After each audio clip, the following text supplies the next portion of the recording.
Bible एक वर्ष में। नमस्कार, आप सबका बाइबल एक वर्ष में स्वागत है।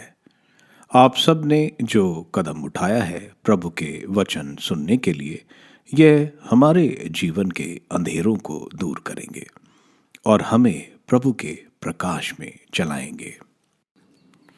आज हम उत्पत्ति ग्रंथ का अध्याय 33, 34, संत मती का अध्याय 11 और सुक्ति ग्रंथ का अध्याय 3 का 13 से 18 वचन तक सुनेंगे। प्रभु का वचन सुनने से पहले आइए हम ईश्वर से प्रार्थना करें। हे प्रभु, हम आपका वचन सुनने वाले हैं। हमारे मन की आंखें खोलें और हमें आध्यात्मिक प्रज्ञा दें ताकि हम आपको जान सकें और आपके वचन के अनुसार अपना जीवन जिए। यह हम मांगते हैं आपसे प्रभु यीशु के नाम, आमीन। उत्पत्ति ग्रंथ अध्याय 33। याकूब का एसाव से मिलन। याकूब ने जब अपनी आंखें ऊपर उठाईं तो उसने 400 आदमियों के साथ एसाव को आते देखा। उसने लेया, राहेल और दोनों दासियों को उनके अपने अपने बच्चे दे दिए। उसने सबसे आगे दासियों और उनके बच्चों को रखा, फिर अपने बच्चों के साथ लेया को और सबके पीछे राहेल और यूसुफ को। वह आगे बढ़ा और अपने भाई के पास पहुंचकर उसने उसे 7 बार भूमि पर झुककर प्रणाम किया। उधर एसाव उससे मिलने को दौड़ आया, उसको गले लगाया और उसका चुम्बन लिया। वे दोनों रोने लगे। उसने अपनी आंखें उठाकर जब बच्चों के साथ स्त्रियों को देखा तो पूछा, ये जो तुम्हारे साथ हैं कौन है? उसने उत्तर दिया, ये वे बच्चे हैं जिनको ईश्वर ने आपके दास को दिया है। फिर अपने अपने बच्चों को लेकर दासियां पास आईं और उन्होंने उसे प्रणाम किया। उसी प्रकार लेया भी अपने बच्चों को लेकर पास आई और प्रणाम किया। अंत में यूसुफ और राहेल ने पास आकर प्रणाम किया। तब एसाव ने पूछा, जो झुंड मुझे रास्ते में मिले उनसे तुम्हारा क्या अभिप्राय है? याकूब ने उत्तर दिया, वे मेरे स्वामी की कृपा प्राप्त करने के लिए थी। एसाव ने कहा, भाई मेरे पास तो बहुत कुछ है, जो तुम्हारा है उसे तुम अपने पास ही रखो। याकूब ने कहा, नहीं, मैं आपसे प्रार्थना करता हूं कि यदि मुझ पर आपकी कृपा दृष्टि है तो आपको मेरी इस भेंट को स्वीकार कर लेना चाहिए। मेरे लिए तो आपके दर्शन ईश्वर के दर्शन के तुल्य है, क्योंकि आपने मेरा स्वागत किया है। मैं फिर आपसे प्रार्थना करता हूं कि जो उपहार मैं आपके लिए लाया आप उसे स्वीकार कीजिए, क्योंकि ईश्वर ने मुझ पर बड़ी कृपा की है और मेरे पास बहुत है। जब इस प्रकार याकूब ने उससे आग्रह किया तो उसने उसकी भेंट स्वीकार कर ली। याकूब और एसाव का बिलगाव। तब एसाव ने कहा, हम शिविर उठाकर आगे चलें, मैं तुम्हारे साथ चलूंगा। परंतु याकूब ने उससे कहा, स्वामी, आप जानते ही हैं कि बच्चे कमजोर हैं और मेरे साथ की दूध देने वाली भेड़ें, बकरियां और गायों को मुझे देखरेख करनी पड़ती है। यदि एक दिन के लिए भी वे जल्दी जल्दी हाँकी जाएंगी तो सब मर जाएंगी। इसलिए मेरे स्वामी अपने दास के आगे चले और मैं अपने साथ के पशुओं और बच्चों की चाल के अनुसार पीछे से तब तक धीरे धीरे आऊंगा जब तक मैं अपने स्वामी के यहाँ सैर तक ना पहुंच जाऊं। एसाव ने कहा, मैं अपने आदमियों में से कुछ को तुम्हारे पास छोड़ जाता हूं। परंतु उसने कहा, क्यों? मुझे अपने स्वामी की कृपा दृष्टि प्राप्त है, ये बहुत है। इसलिए एसाव उसी दिन सैर लौट गया। सिखेम में याकूब सुकोट की ओर चला गया। वहां उसने अपने लिए एक घर बनाया और पशुओं के लिए पशुशालाएं बनाई। इसलिए उस स्थान का नाम सुकोट पड़ गया। पदम आरम से लौटकर याकूब कानान देश के सिखेम नामक नगर में सुरक्षित पहुंच गया और नगर के पास अपना तंबू खड़ा किया। उसने चांदी के 100 सिक्के देकर सिकेम के पिता हमोर के पुत्रों से उस भूमि भाग को खरीद लिया और उस पर अपना तंबू खड़ा कर दिया। वहीं उसने एक वेदी भी बनाई और उसका नाम इज़राइल का महान ईश्वर रखा। उत्पत्ति ग्रंथ अध्याय 34। दीना के साथ बलात्कार। एक दिन याकूब से उत्पन्न लेया की पुत्री दीना उस स्थान की स्त्रियों से मिलने गई। जब हिवी भूमिपति हमोर के पुत्र सिखेम ने उसे देखा तो उसे पकड़कर उसके साथ बलात्कार किया। वह याकूब की पुत्री दीना पर मुग्ध हो गया। वह उस लड़की को प्यार करता था और उसने उससे मीठी मीठी बातें की। सिखेम ने अपने पिता हमोर से कहा, इस लड़की से मेरा विवाह करा दो। याकूब ने सुना कि उसकी पुत्री दीना के साथ बलात्कार हुआ है। उस समय उसके पुत्र खेतों में ढोरों को चराने गए थे, इसलिए याकूब उनके लौट आने तक कुछ न बोला। सिखेम के पिता हमोर याकूब से बातचीत करने के लिए उसके पास आया। जब याकूब के पुत्र खेतों से घर लौटे और उनको इसकी खबर मिली तो वे क्रोध से आग बबूला हो उठे, क्योंकि इज़राइल में याकूब की पुत्री के साथ बलात्कार कर सिखेम ने उनके प्रति बड़ा अपमानजनक काम किया था। ऐसा नहीं किया जाना चाहिए था। सिखेम निवासियों के साथ याकूब का संबंध। परंतु हमोर ने यह कहते हुए उनको संबोधित किया, मेरे पुत्र सिखेम तुम्हारी पुत्री पर मोहित हो गया है, इसलिए मैं प्रार्थना करता हूं कि तुम लोग उससे विवाह करा दो। हम लोगों के साथ वैवाहिक संबंध स्थापित करना प्रारंभ कर दो। अपनी कन्याएं हमें देने लगो और तुम हमारी कन्याओं को अपने लिए लेने लगो। तुम हमारे साथ रहो, यह भूमि तुम लोगों के सामने है। उसमें बसो, व्यापार करो और धन संपत्ति अर्जित करो। इसके बाद सिखेम ने दीना के पिता और भाइयों से कहा, तुम लोग मुझ पर कृपा करो। जो कुछ तुम मुझसे मांगोगे मैं दूंगा। जितना भी दहेज या भेंट तुम मुझसे चाहोगे मैं दूंगा। बस उस कन्या को विवाह के लिए मुझे दे दो। याकूब के पुत्रों ने सिखेम और उसके पिता को छल पूर्वक उत्तर दिया, क्योंकि वह उनकी बहन दीना को भ्रष्ट कर चुका था। उन्होंने उनसे कहा, हम ऐसा नहीं कर सकते। हम किसी भी ऐसे मनुष्य को अपनी बहन नहीं दे सकते जिसका खतना ना हुआ हो, क्योंकि यह हमारे लिए अपमानजनक बात होगी। हम इस शर्त पर ही तुम्हें स्वीकृत दे सकते हैं कि तुम भी हमारे समान हो जाओ और तुम में से प्रत्येक पुरुष का खतना किया जाए। तभी हम तुमको अपनी कन्याएं देंगे और अपने लिए तुम्हारी कन्याएं स्वीकार करेंगे। इस प्रकार हम तुम्हारे साथ बस कर एक जाति बन जाएंगे। यदि तुम हमारी बात ना मानोगे और खतना ना करोगे तो हम अपनी लड़की को लेकर आगे चले जाएंगे। उनकी बातों से हमोर और उसका पुत्र सिखेम दोनों प्रसन्न हुए। सिखेम ने इस बात को पूरा करने में जरा भी देर न की, क्योंकि वह याकूब की पुत्री पर मुग्ध था। वह अपने सारे घराने में सबसे अधिक प्रतिष्ठित था। इसलिए हमोर और उसका पुत्र सिखेम दोनों अपने नगर के द्वार पर गए और अपने नगर के पुरुषों से कहने लगे, ये लोग हम लोगों से मित्रतापूर्ण संबंध चाहते हैं, इसलिए इन्हें अपने देश में बसने और व्यापार करने दिया जाए, क्योंकि इनके लिए देश में पर्याप्त जगह है। हम इनकी कन्याएं के साथ विवाह कर लें और इन्हें अपनी कन्याएं विवाह में दें। ये हमारे साथ बसने और हमारी जाति में मिल जाने को इस शर्त पर तैयार हैं कि हम में से प्रत्येक पुरुष का इनकी तरह खतना किया जाए।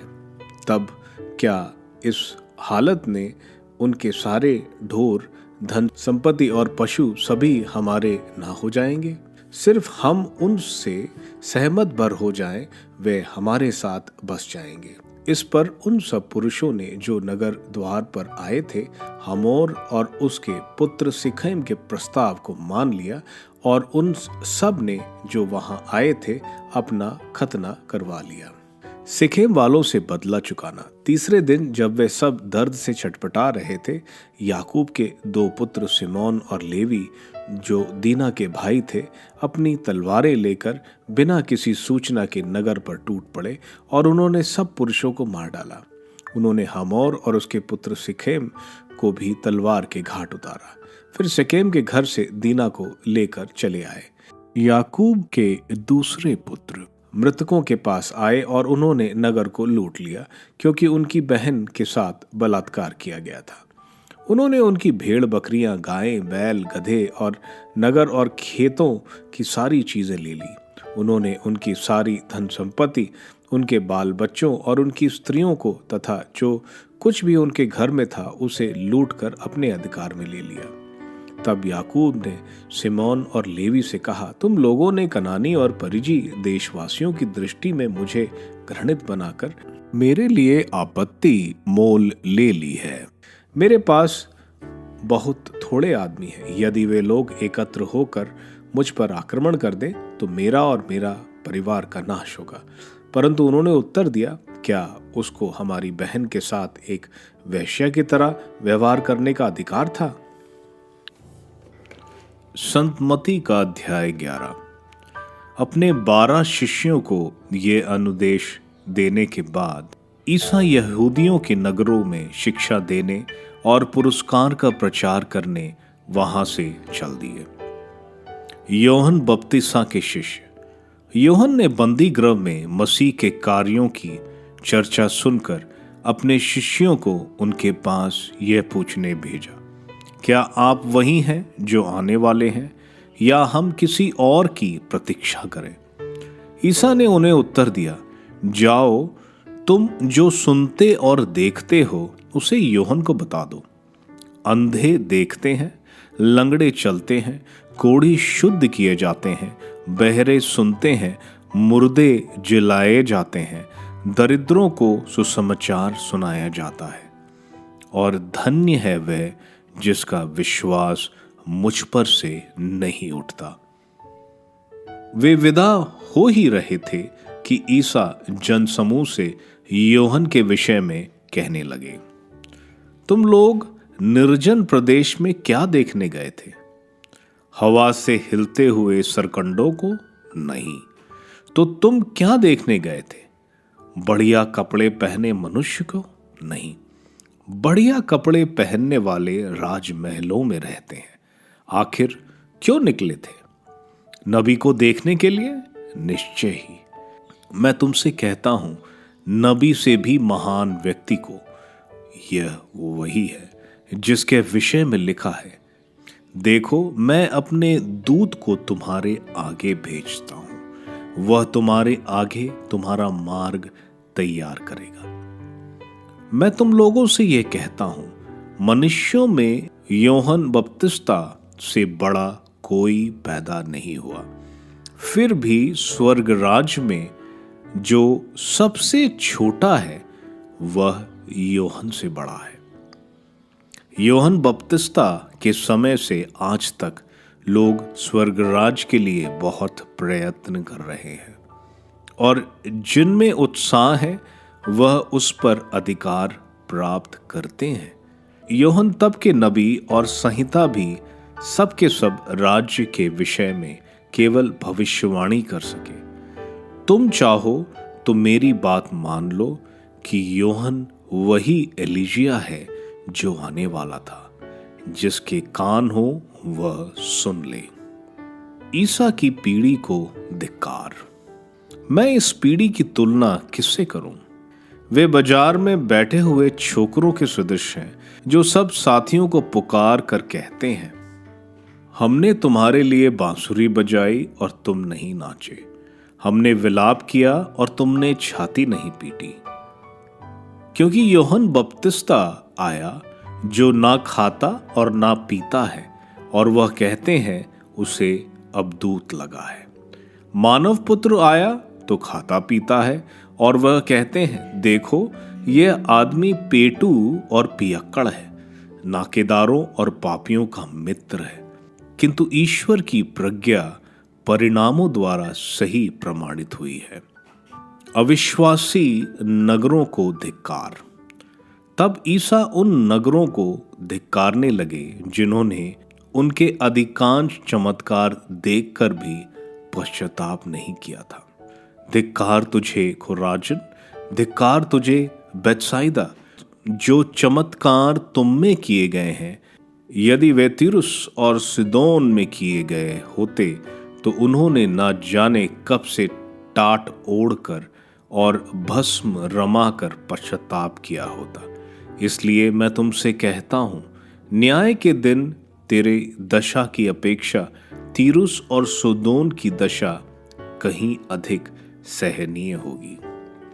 और तू कफरनहुम, क्या तू स्वर्ग तक ऊंचा उठाया जाएगा? नहीं, तू अधोलोक तक नीचे गिरा दिया जाएगा। क्योंकि जो चमत्कार तुझ में किए गए हैं यदि वे सुदोम में किए गए होते तो वह आज तक बना रहता। इसलिए मैं तुझसे कहता हूं, न्याय के दिन तेरी दशा की अपेक्षा सुदोम की दशा कहीं अधिक सहनीय होगी। भोलेपन की प्रशंसा। उस समय ईसा ने कहा, पिता, स्वर्ग और पृथ्वी के प्रभु, मैं तेरी स्तुति करता हूं क्योंकि तूने इन सब बातों को ज्ञानियों और समझदारों से छिपाकर निरे बच्चों पर प्रकट किया है। हाँ पिता, यह तुझे अच्छा लगा। मेरे पिता ने मुझे सब कुछ सौंपा है।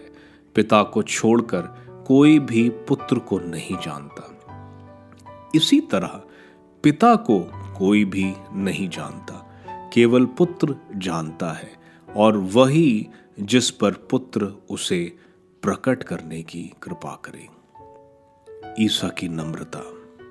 थके मांदे और बोझ से दबे हुए लोगों, तुम सभी मेरे पास आओ, मैं तुम्हें विश्राम दूंगा।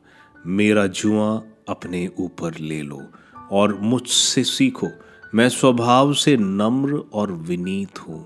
इस तरह तुम अपनी आत्मा के लिए शांति पाओगे, क्योंकि मेरा जुआ सहज है और मेरा बोझ हल्का। सुक्ति ग्रंथ अध्याय 3 वचन 13 से 18। प्रज्ञा जीवन वृक्ष। धन्य है वह मनुष्य जिसे प्रज्ञा मिली है, जिसने विवेक पा लिया है। उसकी प्राप्ति चांदी की प्राप्ति से श्रेष्ठ है, सोने की अपेक्षा उससे अधिक लाभ होता है। उसका मूल्य मोतियों से भी बढ़कर है। तुम्हारी कोई भी अनमोल वस्तु उसके बराबरी नहीं कर सकती। उसके दाहिने हाथ में लंबी आयु और उसके बाएं हाथ में संपत्ति और सुयश है। उसके मार्ग रमणीय हैं और उसके सभी पथ शांतिमय।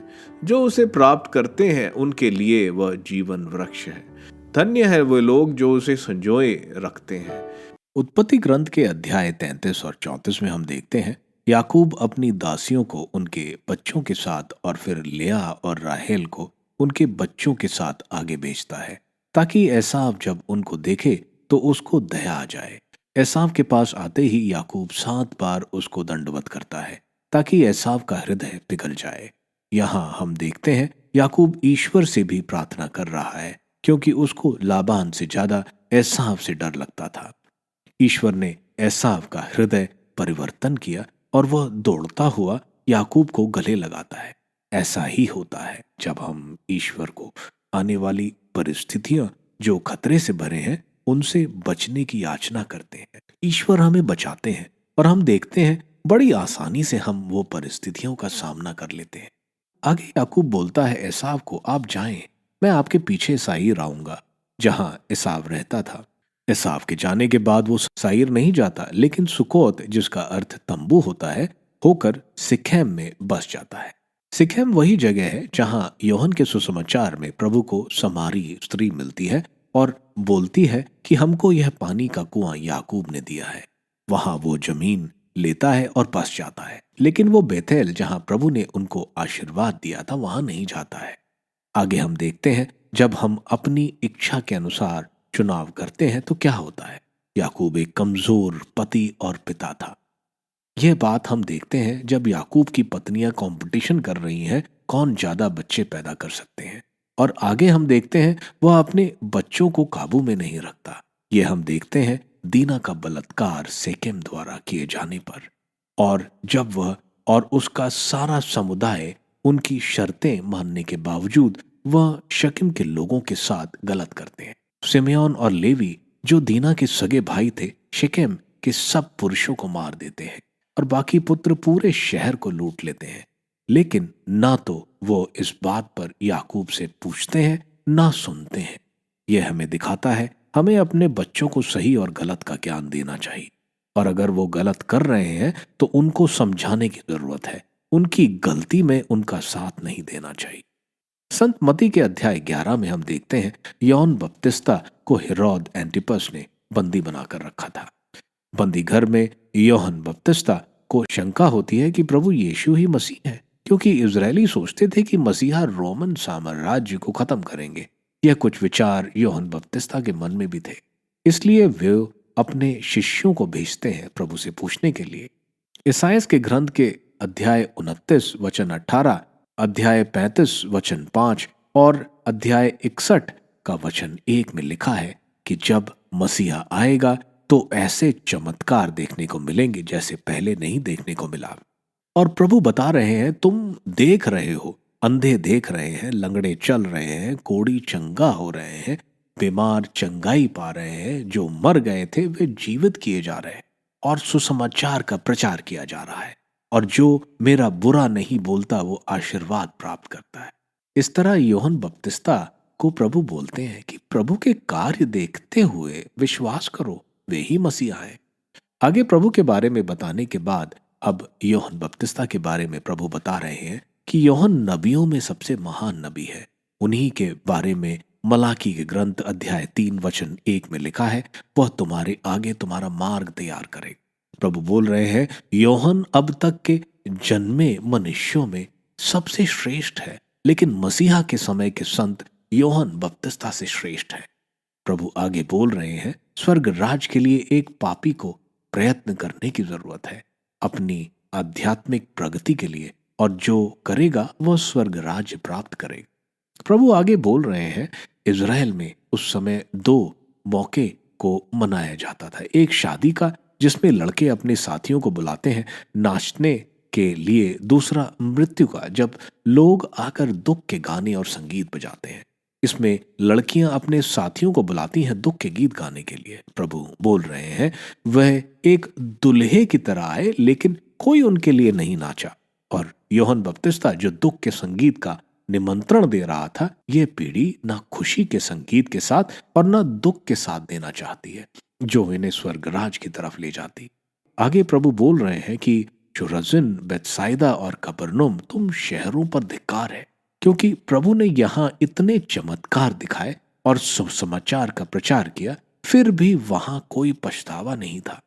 टायर और सिदोन 2 शहर जो कि अन्य जातियों के हैं, जिनको इजरायली पाप का गढ़ समझते थे, प्रभु कह रहे हैं अगर मैंने इन 2 शहरों में अगर प्रचार किया होता तो वह पछतावा करते। कफरनहूम में प्रभु रहते थे, इस शहर ने भी प्रभु को स्वीकार नहीं किया। प्रभु बोल रहे हैं कि यानी कफरनहूम के पाप सदोम से ज्यादा है, क्योंकि उन्होंने ईश्वर का राज नहीं स्वीकार। प्रभु आगे पिता परमेश्वर से प्रार्थना कर रहे हैं और धन्यवाद दे रहे हैं कि उन्होंने ये बातें ज्ञानियों को नहीं बल्कि ये मासूम प्रभु के शिष्यों को बताया, ना कि शास्त्रियों और फरीसियों को।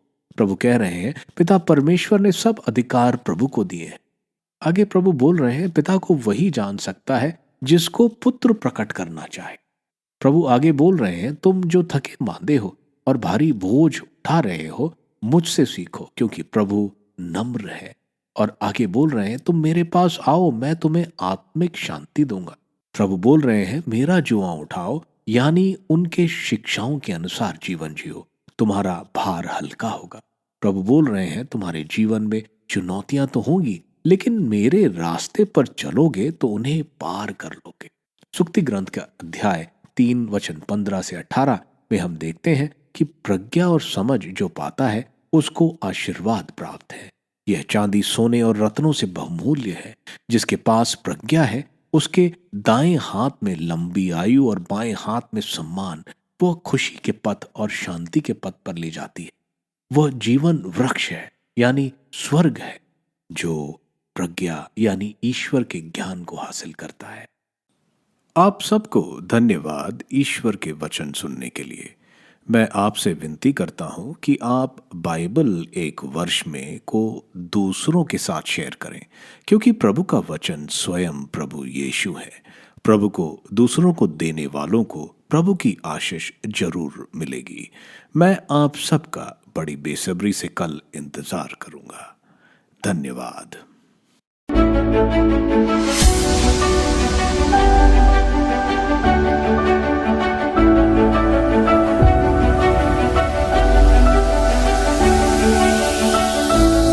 बाइबल एक वर्ष में